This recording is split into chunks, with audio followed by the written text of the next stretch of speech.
नमस्कार. मी श्यामसुंदर सुरेश बाहेकर. अकोला हे माझं गाव. ITI अकोला इथून मी 93 ते 95च्या दरम्यान मिलराईट मेंटेनन्स मेकॅनिकल म्हणून ट्रेडमधून मी पास झालो. माझ्या वडिलांनी मला प्रवृत्त केलं की ITI करावं म्हणून. ITI केल्यानंतर मी ॲप्रेंटिसशिप जॉईन केली जैन सेक लिमिटेड पुणे येथे. त्याच्यानंतर ITI झाला, NCTUT झाल्यानंतर विविध कंपन्यांमध्ये मी काम करत माझा प्रवास सुरू केला.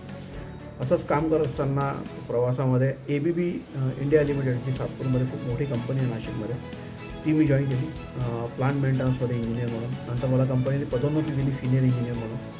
17 वर्ष मी ABBत काम केलं. ते काम करत असताना विविध प्रोजेक्ट्स वरती मी काम केलं. विविध सिस्टीमवर काम केलं. त्याच्यामध्ये हायड्रॉलिक्स, न्यूमॅटिक्स, व्हॅक्यूम सिस्टीम्स आहेत, हाय टेम्परेचर फर्नेसेस आहेत, हाय प्रेशर सिस्टीम्स वगैरे आहेत त्याच्यामध्ये. तर हे काम करत असताना बरेचसे प्रोजेक्ट्स केले ज्याच्यामध्ये मी कंपनीचं काही कॉस्ट सेविंग केलं, काही ठिकाणी प्रोडक्शन वाढवलं.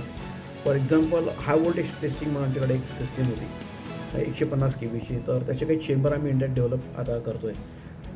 त्याच्यासोबत काही गॅस रिकव्हरी सिस्टीम्स मी डिझाईन केल्यात ज्याच्यामध्ये 90% गॅस सेविंग आपण करतो आहे. काही प्रोडक्ट लोडिंग अनलोडिंगच्या ट्रॉलीज मी डिझाईन केल्या ज्याच्यामुळे माझा साधारणपणे जो 10% माझा लॉस होता लोडिंग अनलोडिंगमध्ये तो जो मी रिड्यूस केला तो प्रोडक्शनमध्ये कन्वर्ट झाला थोडक्यामध्ये. असेच कामं करत असताना ABB सोबत माझे 2 पेटंट मी रजिस्टर्ड केले.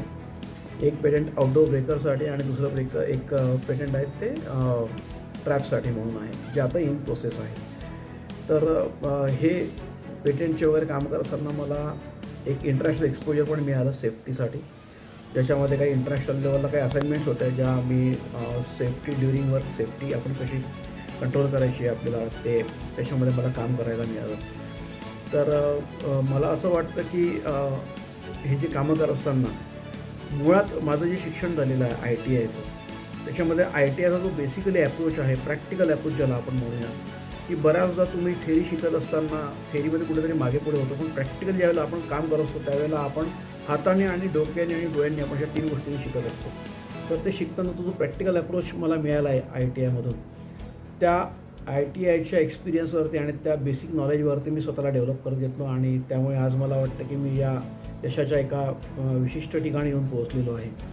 तर मला असं वाटतं की जे माझे पुढील ITIचे जे करणारे जी पण विद्यार्थी आहेत त्यांनी कुठलाही न्यूनगंड न बाळगता त्यांनी अगदी मोकळ्या मनाने ITI शिकावं, पूर्ण प्रॅक्टिकल नॉलेज घ्यावं आणि ते प्रॅक्टिकल नॉलेज आपल्या प्रोफेशनल लाईफमध्ये कन्वर्ट करण्यासाठी स्वतःला थोडं डेव्हलप करावं. तर एक ITI झालेला माणूस म्हणून मी अभिमानी सांगेन आणि मला असं वाटतं की ITIचा जो प्रॅक्टिकल अप्रोच आहे हा त्यांनी असंच कंटिन्यू ठेवावा.